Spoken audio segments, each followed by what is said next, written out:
Hello दोस्तों, आज हम पढ़ने जा रहे हैं गैस स्तंभ या तरल में दाब। ये तरंग जो चैप्टर उसके अंतर्गत है कि गैस स्तंभ में तरंग दाब तरंगों के गतिक समीकरण की स्थापना हम कैसे कर सकते हैं, अनुदैर्ध्य तत्ध्वनि तरंगों के वेग के लिए न्यूटन का सूत्र कैसे स्थापित कर सकते हैं। चलिए हम देखते हैं। तो जब किसी गैस स्तंभ में समतल प्रगामी अनुदैर्ध्य तरंग संचरित होती है, किसी गैस स्तंभ में समतल प्रगामी अनुदैर्ध्य तरंग संचरित होती है तो तरंग के संचरण की दिशा में गैस के कण जो है अपनी माध्य स्थिति के दोनों ओर क्या करते हैं, कंपन करने लगते हैं। तो कंपन के दौरान माध्य स्थिति मतलब एक माध्य स्थिति के दोनों ओर कंपन करने लगते हैं। तो कंपन के दौरान कक्षों की कलाएं क्या रहती है, लगातार बदलती रहती है। तो निश्चित समय अंतराल पर क्रमिक रूप से एक स्थान पर कण एकत्रित होते हैं तथा फैलते हैं। अतः संपीड़न विलयन क्या होते हैं, बनते तथा बिगड़ते रहते हैं। तो संपीड़न पर जो है, संपीड़न मतलब सिकुड़ना, संपीड़न पर दाब जो है अधिक तथा विलयन मतलब फैलने पर दाब क्या हो रहा है, न्यूनतम होता है। तो अतः गैस स्तंभ में गैस के अंदर दाब परिवर्तित होता रहता है। इन तरंगों को दाब तरंगे कहते हैं। तो दाब परिवर्तित होने इन तरंगों को दाब तरंगे कहते हैं। माना कि एक कक्ष के अनुदिश गैस का एक बेलनाकार स्तंभ रखा हुआ है। इस एक कक्ष के अनुदिश एक बेलनाकार स्तंभ रखा हुआ है जिसके अनुप्रस्थ परिच्छेद का क्षेत्रफल ए है। इसके अनुप्रस्थ परिच्छेद का क्षेत्रफल कैपिटल ए है। माना कि गैस स्तंभ की लंबाई के लंबवत दो तल हैं, पी क्यू व आर एस है, जो मूल बिंदु से एक्स व एक्स प्लस डी एक दूरी पर है। यदि गैस स्तंभ में एक समतल प्रगामी अनुदैर्ध्य तरंग धनात्मक एक कक्ष की ओर संचरित हो रही है, धनात्मक एक कक्ष की ओर संचरित हो रही है, तो तरंग संचरण के कारण पी क्यू जो है, ये जो पी क्यू है, पी क्यू तल कण के जो है वाई दूरी विस्थापित मतलब वाई दूरी विस्थापित होकर पी डेस क्यू डेस पर पहुंच जाता है। एवं आर एस जो कण है, आर एस जो तल है वो कण जो है Y plus Y D Y मतलब वाई प्लस डी वाई दूरी दूर आर डेस एस डेस पर विस्थापित होकर पहुंच जाते हैं। अतः दूरी के साथ विस्थापन परिवर्तन की दर कितना हुई, डी वाई बटा डी एक्स। अब गैस स्तंभ के अल्प भाग क्यू एस की प्रारंभिक लंबाई x plus d x minus x बराबर डी एक्स, मतलब अंतिम लंबाई क्या थी हमारी, एक्स प्लस डी एक्स था। अंतिम लंबाई हमारी एक्स प्लस डी एक्स था, एक्स प्लस डी एक्स। तो और जो प्रारंभिक लंबाई हमारी एक्स थी तो हम घटा देखते हैं तो डी एक्स हमारे पास प्राप्त हुआ, क्यू एस की प्रारंभिक लंबाई। अब गैस स्तंभ के अल्प भाग क्यू एस का प्रारंभिक आयतन और 5 जो क्यू एस है उसका प्रारंभिक आयतन ए डी एक्स होगा, लंबाई गुना क्षेत्रफल की दृष्टि से। ये लंबाई हमारे पास डी एक्स हुआ, क्षेत्रफल ए, तो ए डॉट डी एक्स। अनुदैर्ध्य तरंग के संचलन के पश्चात इस अल्प भाग का अंतिम आयतन कितना होगा, मतलब हम पहले तो आयतन निकाल चुके हैं लेकिन अंतिम आयतन बोल रहा है, मतलब सभी का योग माइनस में जो लंबाई है वो होगा।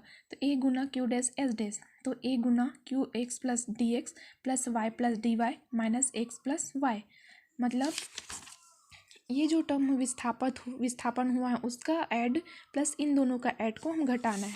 तो हमारे पास क्या प्राप्त होगा, अंतिम आयतन प्राप्त होगा। तो आयतन में परिवर्तन क्या होता है, अंतिम आयतन माइनस प्रारंभिक आयतन।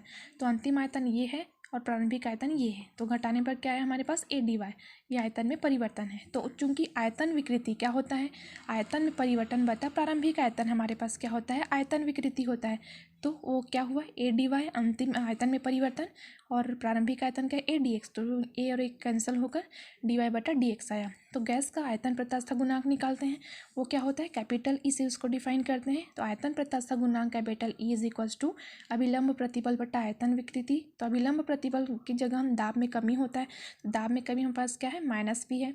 आयतन विकृति हम क्या निकालें हैं, डी वाई बटा डी एक्स, उसको रख देते हैं। समीकरण 1 हमें प्राप्त हुआ।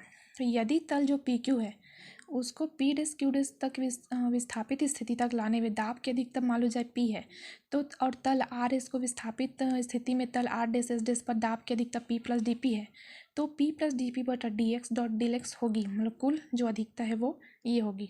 अब अल्प भाग जो पी क्यू आर एस पर परिणामी दाब, जो अल्प भाग है हमारे पास पी क्यू आर एस जो अल्प भाग है उस पर परिणामी दाब निकालते हैं।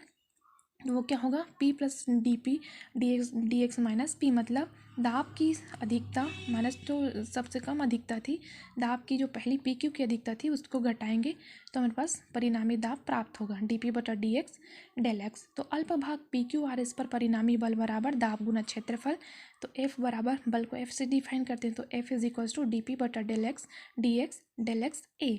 क्षेत्रफल मतलब हमारे पास दाब तो हम निकाल चुके हैं, तो क्षेत्रफल ऐड करने पर बल आ जाएगा।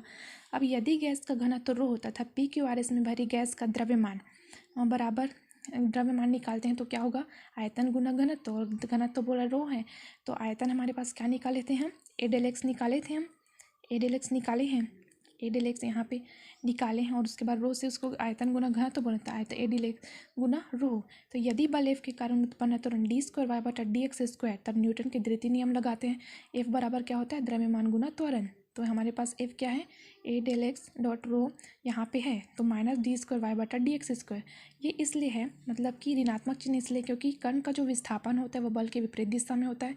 अब समीकरण 2 व 3 से अल्प भाग पी क्यू आर एस की गति का समीकरण 2 से जो अल्प भाग है पी क्यू आर एस की गति का हम समीकरण कैसे निकालेंगे, मतलब इसकी और उसकी हम तुलना करेंगे। ये भी बल है, ये भी बल है, दोनों की हम तुलना करते हैं। तो हमारे पास ये समीकरण प्राप्त होता है, a del x dot rho minus D square Y बटा डी एक्स स्क्वायर। इसकी तुलना करने पर तो डेल एक्स और डेल एक्स कैंसिल होता है, ए और ए कैंसिल होता है, बचेगा क्या हमारे पास, डी स्क्वायर वाई बटा D T square equals to ये जो माइनस था वो इधर ला लेते हैं, 1/रो d P upon D x, चौथा समीकरण।